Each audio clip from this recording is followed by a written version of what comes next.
the loss of traditional families will lead to human extinction. Is one of the stupidest religious apologist claims. I think. I agree. What are your thoughts? And it came with the link as well. Traditional families will lead to the human extinction is one of the most. No, it won't lead to human extinction. I don't think even a religious person will say that. It would just lead to. Well, Daniel says that. Daniel Heiraju says that all the time. Oh, Daniel Pikachu, that guy's retarded. Why am I going to listen to anything he says? You just said religious people don't say that. Why is that overgrown child? Why am I going to take his views as anything to that fucking teddy bear? Honestly,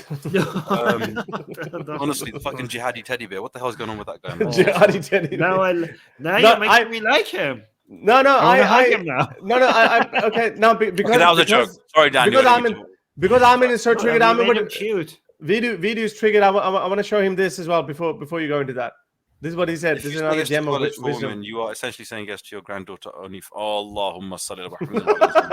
The college to OnlyFans society pipeline is just a mere matter. Okay, you know what? I'm glad you brought this up. I'm going to use his argument against him. The moment a non-Muslim opens the Quran, they're in the pipeline to ISIS. That's what I said. Right. This is exactly what I said. I said honestly, who the hell takes this guy seriously? Many people. Bro, look at this. Man. Look at the number of views. 4,500 views. 4,500 views. Okay, you know, I don't want to waste my time on this man. Honestly, but he's not Pikachu. He's a Snorlax. Anyway, forget that guy. But do you agree that we have our problem right now in the world is not, it's like with regards to population, people keep fighting with each other. Like, oh, are we overpopulated or underpopulated? Okay? I don't think we're overpopulated. I don't think so. Another conservative view. I think the right answer is that it depends on what you're talking about. You know what? You're right. You're absolutely right, Armin. Okay. Overpopulated. Okay. Sorry, I didn't mean to interrupt you. Go on. I know Harris interrupted you, so I'm not going to interrupt you. No. Go ahead. No. You don't speak much because I like it when you speak. I think when people say we're overpopulated, I don't think we are. But then there are people that are saying that we're underpopulated, like Elon Musk, like 10, 15 children, whatever it is, right? Oh, there's not enough people in urban areas. I'm like, I don't like this collectivist. Exactly, underpopulated. I don't like this collectivist way of thinking from the underpopulated side, saying that we need to produce. So you say I'm conservative, we're not over, but I don't think we're under it either. What is this greater goal that we're trying to serve by pumping out children? Who exactly are we serving, or what are we serving by saying, "Oh, we don't have enough children. I guess I better lie on top of the missus and have 4 or 5 more kids." Like, who are we serving here? I don't understand. We are at the right level of population because if there's consensual sex and there's babies out of it, fantastic. Then that's the right level of population as far as I'm concerned. Right? There's like this collectivist way of thinking. You as an individual have a right to choose whether or not you want to have a child. There is no greater good being served by you having more or less children. Economical argument. What do you think about that? Yeah. Because if the population shrinks, the economy isn't a thing or a god that I worship. The economy isn't a thing. Economy means your quality of life will go down. We won't be able to pay for our hospitals and schools and education. That's the argument. Then have it right. Don't force me to have sex with women and have kids. No. Nobody's okay. Let me explain this. Okay? I know I like sex, but you can't force me to have children. Come on. You have every right to have children or not have children. Okay. Yeah, exactly. And at the same time, it is true when I say it depends whether we're overpopulated or underpopulated, is because it depends on the country, right? Some countries are suffering from underpopulation. Some countries are suffering from overpopulation. Okay, so even though you have a right to have as many children as you want, the government can incentivize you. The government also has the right to incentivize you to have more or less children. So if we are underpopulated, the government could decide like, hey, if you have a child, I'm going to give you a tax break. So you have the right to have as many children as you want. Sure. And so you're like, oh, why is the government forcing me? Look, the government is not going to force you, but the government can incentivize you. Well, in China, they were. I mean, obviously they didn't. No, that's force. Okay, we're not talking about force. But do you agree that the government, given that some places are underpopulated or overpopulated, the government does have a role to come and incentivize certain behavior rather than forcing it? I don't like the idea of the government telling me or incentivizing me to do one thing or the other. I just The don't. government does that all the time. You're like, I don't like it. I'm a libertarian, so I don't like it. What do you mean? Libertarians agree with taxes. Taxes changes your behavior. Minimal taxation is theft, guys. Come on, don't you know this? No, libertarianism is an ideology that believes positive and negative externalities. So, given that, we as libertarians believe that it's okay for government to tax, for example, cigarettes more to reduce its consumption. That is completely in line with libertarian ideology. I don't think so. That's not. It is right in the book that started all of this, The Wealth of Nations by Adam Smith, explains positive and negative externalities. It provides you a role for the government to come subsidize something like education to encourage more of it, so change behavior, and tax things that are, for example, the problem I have with that kind of tax is that it actually affects poor people more than it does rich people. If I'm a rich guy and I get cigarettes, then that tax has no effect to me. But if I'm poor, that fixes it. It's not based on percentage. It's based on a fixed amount. But that's a different argument. Like, when I'm saying that, we can talk about that. Okay, sure. but libertarianism is not a contradiction of that. Okay, but you could argue that you could argue that it's a good thing that it affects a poor person more, because a poor person cannot has a harder time with medical bills than the rich person. So you do want to disincentivize the poor person. No, because normally they're addicted, and addicted people don't think logically. So you're actually punishing him. Well, I mean, it's not all addiction.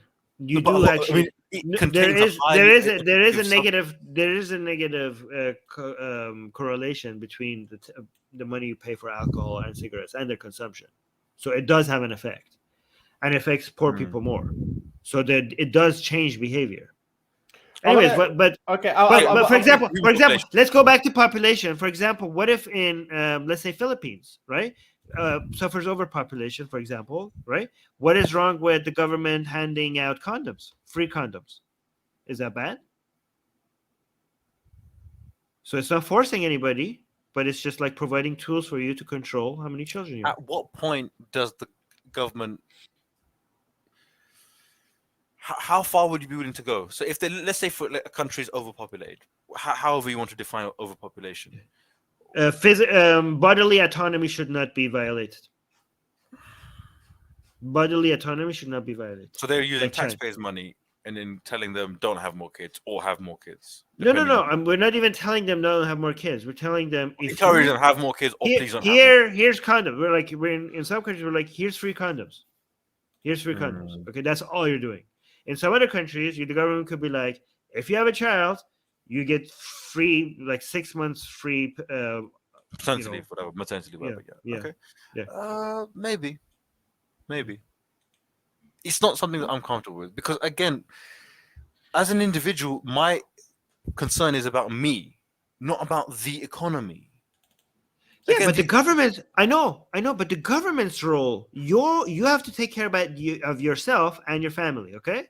But what is the government's role? The government's role is to take care of the economy. Yeah, I think if it's non-invasive or non-whatever, then I'll look the other way. I want to make another argument on that. So, again, this video, you made the original point that at what point were we going to say is yes, good? This is what I asked the question to Hakikachu, and he had no answer to it because just he's not concerned about what's a good number of population. He's concerned about what he draws from his theology. So the global population is set to peak at 11 billion by the end of the century, and then it's going to start going down afterwards. We've seen this global trend everywhere in every freaking country. Wherever there's economic progress, people tend to make less babies. Yep. They don't go to desire to make babies doesn't go. Actually, I shared the study on Twitter a few days ago in Australia. There was a very elaborate study where they said women who say that 2 kids are ideal end up making 1 baby. Women who say 3 kids are ideal, they end up making only 2 babies. But only 6 to 7% of Australian women choose not to have any babies at all. So that was actually a very encouraging thing. So, despite the fact that people say that, they're not making babies. The problem is people tend to make less babies because, again, they go with quality over quantity. So you go like, okay, well, if that's the global trend in rich countries, we carry on, we keep on going with, then technically speaking, in a 50, 60 years time, our population would be halved. I mean, Japan is a very interesting case study. So 128 million people in 2008, now it's dropped down to 123 million. So there's a net loss of 50. South Korea is stuck at whatever number of people. What's the population of South Korea? It's been stuck at that for the last 5 years, the same number of million people. They should accept immigrants. They should accept. Yeah, of course. Yeah. I mean, there's unequal. 51 million people has been stuck at that for like last 5 years or something. It hasn't been going up. It hasn't been going down either. But at some point, people. Why are Japanese people not having sex? Do you know? Yeah, but there's so many they've peaked. They've peaked. There's so many other issues. They've peaked. This whole incel thing, we think that this incel thing that we think that there is a huge problem of incel in the West. That incel problem has been going on in Japan for the last 20 years or so. Just because they speak Japanese, we don't even look at it. Both boys and girls. I don't think it's incel. I don't think. People choose not to. People choose not to couple. But that's not incel. That's not incel. No. But but that's why they're not choosing not to make babies. I mean, that's what incel is. Like they're not going. They're not seeking out. No, incel is not choosing. Involuntary, yeah. Oh yeah, right. Okay, yeah, I get it. Not choosing, but for whatever reason they're discouraged. They're discouraged or whatever. You get the divide is growing between them. Okay, whatever. They're not being able to have dating problems or whole kind of thing. No, I'm going somewhere else with that. I'm saying okay, but that is at the base of it. This is a capitalist argument. South Korea has done well, but Japan's economy is starting to shrink. But it's just 1.5% growth rate, and then the population is declining. Then it's just the economy is going to start shrinking. But the Korean economy is still growing despite the population is stagnant at 51 million.